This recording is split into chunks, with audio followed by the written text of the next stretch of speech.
The second chapter features tools, resources, and guidance for providing English learners with a language assistance program.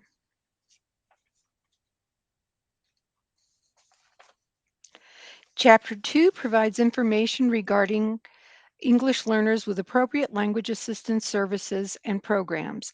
The Office of English Language Acquisition also has a number of resources on this topic. OELA and Regional Education Lab, REL Southwest, collaborated on a webinar titled Teacher Collaboration, Aligning Content and Language Instruction. The webinar examined the policy context for content and language teacher collaboration, shared research based practices and resources, and highlighted promising practices for teacher collaboration and professional development in the post COVID 19 context. Another great webinar, English Learners in Secondary Schools Trajectories, Transition Points, and Promising Practices, discussed what research was shown about the academic trajectory of English learners at the secondary level, including the trajectories of newcomers, students who have just been labeled long term English learners with disabilities, and former English learners. In addition to the many products published by OELA on our Incella website, are our informational elevated data visualizations called Elevated. These video vignettes offer a snapshot of data on English learners. The one you see listed on the slide speaks to English learner participation in language instruction educational programs, or LIEPs, including bilingual education and dual language programs. Our fact sheet on English learners and instructional programs features data on various language instructional education programs that are offered in U.S. schools. In the Part 2 Dual Language Education podcast, Dr. Elizabeth Buckner, Education Program Specialist at OELA, speaks to Maria Cody from University of Florida, Dr. Marco Bravo from Santa Clara University, and Dr. Louise Lockhart from Northern Arizona University. They discuss the historical context of dual language programs and the need for increased availability of dual language education in rural areas, the need for increasing the reach of dual language teachers across grade levels, and the role and benefits of dual language teachers and teacher education programs in Native American communities. The non regulatory Title III guidance was released by the U.S. Department of Education Office of Elementary and Secondary Education, OESE, in 2016 and revised in 2019.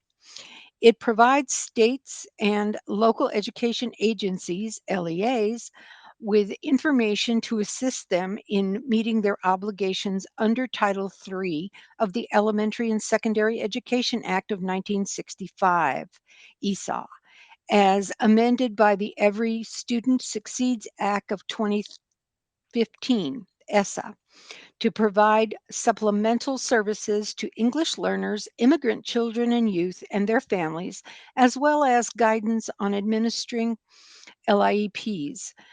This guidance also provides the public with information about their rights under this law and the relevant laws and regulations.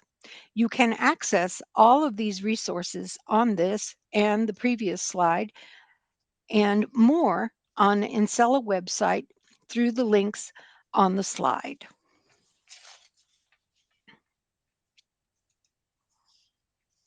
Chapter 2 of English Learner Toolkit provides users with guidance on developing a plan that clearly articulates the type of research based service that English learners will receive at each level of English language proficiency longitudinally across grade levels, as well as service models for different English learner typologies. For example, long-term English learners, newcomers, students with interrupted formal education, or SEEF. English learners with disabilities. This slide features some of the main points from Chapter 2. Additional guidance and information on providing English learners with language assistance programs are provided in this chapter. We are now going to turn to our panel to discuss this topic further. Good afternoon. Today we're going to be discussing Chapter 2, the language infrastructural educational programs for ELs. And our panelists are Kristen Lindahl from University of San Antonio and Maria Rodriguez from the Department of Education of Delaware. I will provide you your first question. In your state, how are decisions made about the types of services and program options available for EL services? Maria, would you mind? Sure. Well, thanks for having me. My name is Maria Rodriguez, and I'm with the Delaware Department of Education. And in our state, we do have local control, and schools have the ability to make that decision, but we provide a lot of guidance from the state agency around what that looks like. So the how is a bit up to them. While we do have a guidebook that outlines different program types, the exact how is up to our LEAs, but we do really get heavily into the what, because we want to make sure that what's happening in each of our programs is quality and well aligned with the best research that is out there. So we developed we have a guidebook that goes through compliance, but as Secretary Cardona spoke about in the beginning, we really want to make sure that we also are attending to going beyond that and thinking about what does the quality education mean and how are we advancing English language proficiency on one regard, but also making sure that our students truly have the access that is necessary to reach the content. So we talk to our LEAs heavily about making sure that there's both integrated and targeted English language development for all students, regardless of proficiency level, and really thinking individually about each student and what is needed for that success to happen in both of those areas. Thank you. Would you like to take it now, Dr. Lindahl? Oh, sure. Thank you. And thank you so much again for having me. I am actually from an initial, university level teacher education program, but actually I appreciated some of the comments in the previous session that stressed the importance of collaboration between state offices of education, university teacher preparation, our districts, and of course, our future and current educators. So I am in Texas, so about 20% of the students in Texas schools are designated as emergent bilinguals or English learners. And so a lot of what our state uses to make decisions about the types of services and program options has to do with the numbers of students identified as emergent bilinguals in any one institution. In Texas, we have very high numbers of emergent bilinguals. And so actually our program models are written into the state code. We offer 4 different bilingual education program models, 2 transitional, 1 being early exit, 1 being late exit. And then we also have 2 dual language immersion models, one that is a one-way model in which students identified as emergent bilinguals are served in both English and another language. And then we have dual language immersion, a 2-way model in which we have emergent bilinguals as well as students whose home language is identified as English together in a dual language classroom. And then we also have 2 program model options for ESL. One that is more of a content-based program model in ELAR, math, science, and social studies, and another that is more of a pull-out model that focuses specifically on English language arts and reading, and sometimes that is considered like a co-teaching or push-in model with an ESL specialist. As I mentioned, in terms of how decisions are made, it usually has to do with the number of students in a district or in an individual school site. And depending on how high those numbers are, if there are a certain number of students who speak the same home language in any one grade level, then a bilingual education program is suggested by the state. Of course, districts can apply for different waivers, but as my colleague Maria was mentioning, there is a large focus on the what. So if students are or districts do apply for what's considered a waiver of some kind, there are still very clear guidelines as to the affective, cognitive, and linguistic components of that program that the state provides us guidelines about. Oh, well, thank you so very much. We'll go on to the second question, and that is, how are you structuring the programs to ensure developmentally and grade appropriate participation? Oh, I'm sorry. Maria, would you like to start? Sure. I don't know if Kristen wanted to start that one, but I'll take it.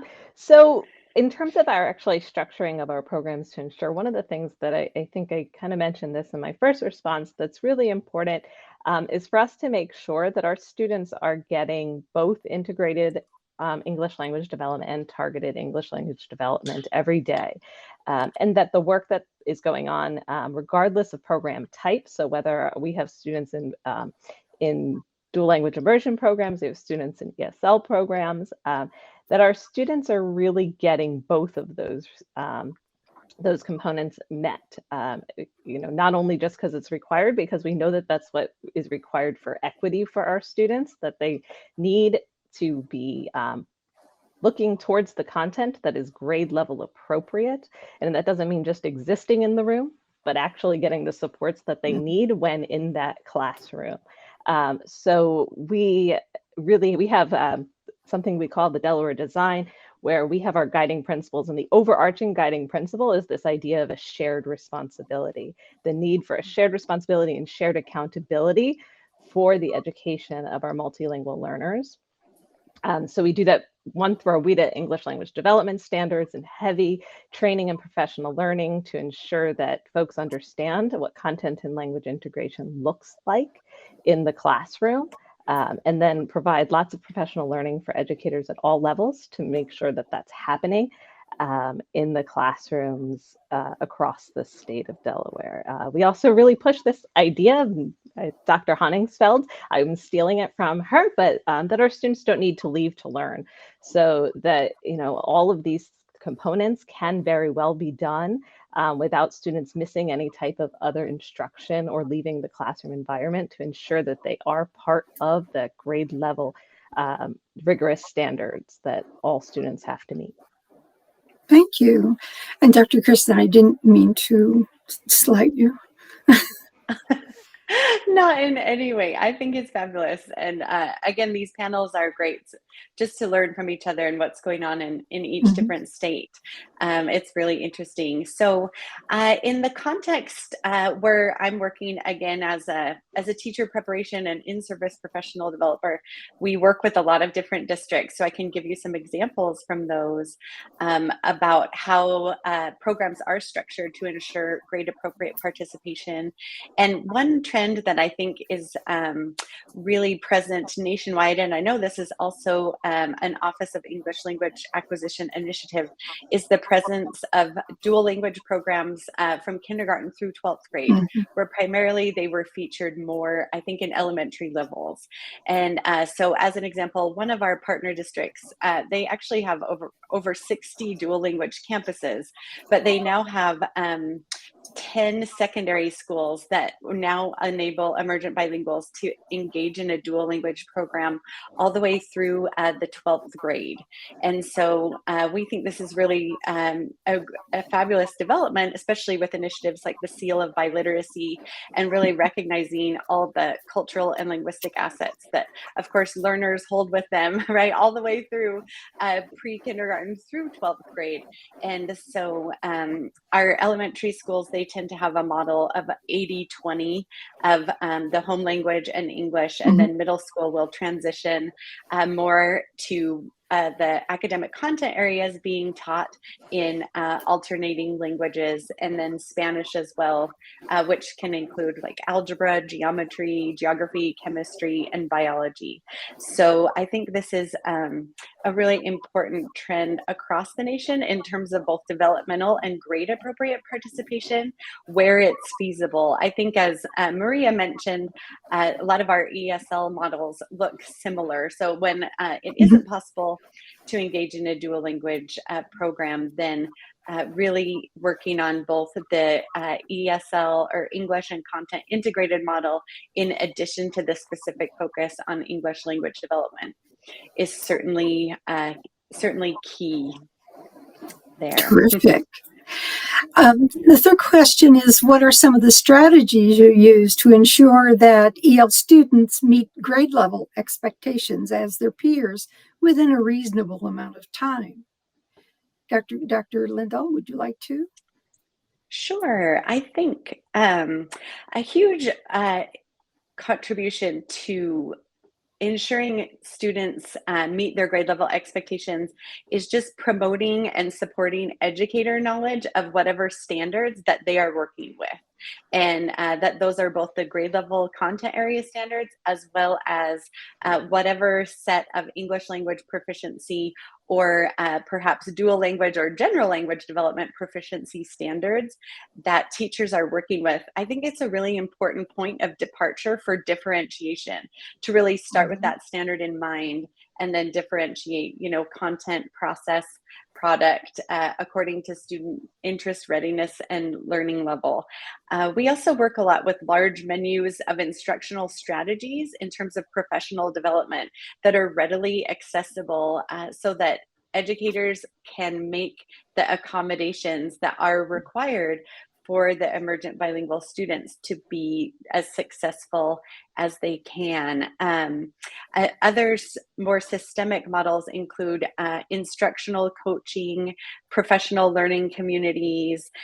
In Texas, we do something called an LPAC, which is a language proficiency assessment committee, where a group of educators, usually a dual language educator, an ESL educator, a parent, and any other educators involved meet to discuss the students' language proficiency progress. So I think that collaboration professionally is also very important in terms of ensuring that our students meet those grade level expectations. That's fabulous. What can you share with us, Maria? So I think that collaboration piece is huge, and it's really what we've leaned on here in Delaware as we try to ensure that that is happening every day, right? It's always a challenge to, but I think one of the biggest pieces that in that collaboration has come forward and bubbled up is the need for this asset-based orientation and belief in our learners. So historically, one of the things that we've seen is that where it wasn't happening or where students were receiving off grade level instruction, it was coming from a place of disbelief that learners really could and should access the general grade level standards. So one of the pieces that we really had to start with when we were thinking about this work was ensuring we do it because we need to be compliant and it's what's required, but we also need to truly have folks understanding the why behind that and understanding that our students are absolutely capable. So we spent some time working on mindsets and making sure that folks understood the research behind about language acquisition and bilingualism and multilingualism, and that students absolutely have the ability to reach that grade level, because without that belief, it was an uphill battle So we spend a lot of time working to shift beliefs and then supporting our LEAs to really say, okay, so now that we know that and we don't stop kind of promoting that, that mindset shift, now how do we actually do this in our classrooms and what does it look like? So we have a lot of professional learning for educators across the state. As Dr. Lindahl was talking about, in collaboration, we've taken self-paced packages and turned that from WIDA, and we've turned them into communities of practice for educators to actually come together and talk about what does this look like in the content area. So if I'm teaching the sciences, what does this look like and how can I ensure content and language integration in my classroom and make the science accessible? We ran a cohort for around math and looking at mathematics instructional materials specifically this year with our districts and charters across the state to determine within those materials, where are the embedded supports for our multilingual students? And if they're not yet there, how do I amplify language within the curricular resource? So spending a lot of time allowing folks to collaborate and get the expertise of researchers in the field and other folks. We really spend a lot of time in that professional learning space trying to make sure that there are resources available for educators to be successful. Well, great. Gosh, that's so many things. Our final question is, how do you build capacity with your state or district among the staff who are responsible for the process? Maria, could you enlighten us? Sure. So I already spoke a lot to the professional learning. We also have the wonderful ability, and COVID has made it a lot easier with online meetings, to meet monthly with our coordinators across the state who oversee our multilingual learner programs. So we make sure in that time, while we have the space and the air time with our folks, to make sure that we provide some level of a quick turnaround professional learning that they could kind of grab and take. So we'll go through it with them, but also make it available for them to take and tweak so that they can go back, use it with their teams as well.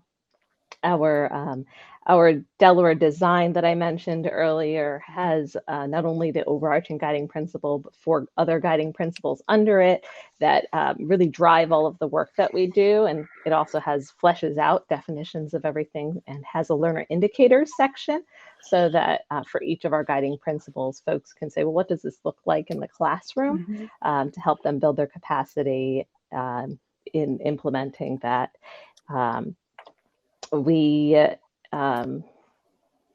We work with new administrators as well. So in the mentoring program, to make, when they're beginning their journey as an administrator, to make sure that they understand all of the requirements and have those resources. So a lot of the toolkit resources, the fact sheets, so that those things aren't a mystery or something that they're finding out later in a not so good way. So we work to make sure that all of our folks coming in from the beginning are having a kind of a level set understanding of what is required. That's great. Dr. Lindahl. Yes, thank you. I think this is such a great, important question that really is situated at the nexus of, staffing decisions, which I know is chapter 3, initial teacher education, such as that at universities, and also the in-service professional development that we collaborate with our district partners on. I think it's also very important to recruit and hire and retain educators from the local cultural and linguistic communities represented by the student populations as well. I think it's very important in terms of capacity building to really stress the use on behalf of both teachers and the students, their full linguistic repertoire in the deliberate lesson planning and delivery to incorporate translanguaging practices that recognize, all of the resources that our emergent bilinguals bring in the interest of increasing their participation and engagement with academic content and discourse. I think, as Maria mentioned, some of the ways that we continue to build this type of capacity are, of course, district professional development. Texas also has regional service centers with amazing professional developers who do a lot of work across the state, in person and online. They range from everything instructional strategies to more policy awareness and how to participate in the LPAC committees I mentioned. We also offer things such as culturally responsive mentor modules for mentor teachers working with pre-service educators or teacher candidates, so that there's also collaboration not just among in-service educators, but also among in-service and pre-service teacher candidates. Again, a real focus on like content-based instruction, critical literacy development, professional learning networks, and many of our districts will host their own conferences to showcase all of the different work being done within the district by their educators and also by their students who are amazing. It's always great to see the fabulous things that they produce. So I think it's a very holistic approach. As Maria was also saying, that the responsibility for that capacity building is really diffused across not only just a district, but really an entire state, right? At all levels of education. And a big state at that. Indeed. Is there anything else that you would like to add that's not necessarily centered on the questions asked, but something that you have in mind that you want to share? No takers?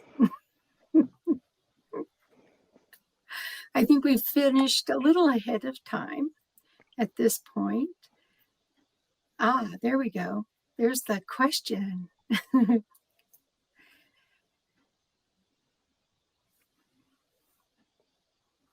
There. Hi, thank you all so much. I really appreciate your time again, sharing your expertise on this topic.